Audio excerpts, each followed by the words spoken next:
Thy Privatskole har vi 4 temauger om året.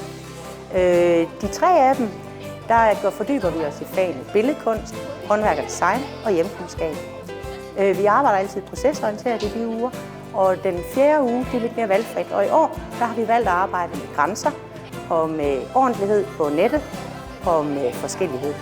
Og det gør vi i forskellige læringsfællesskaber, lige helt ned fra vuggestue og så op til og med 6. klasse.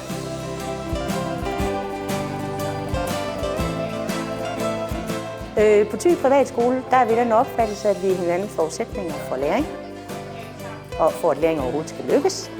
Og udover det, så vægter vi jo faglighed, ordentlighed og det at gøre sig umage med noget. Det er alt sammen noget, der kendetegner Thy Privatskole.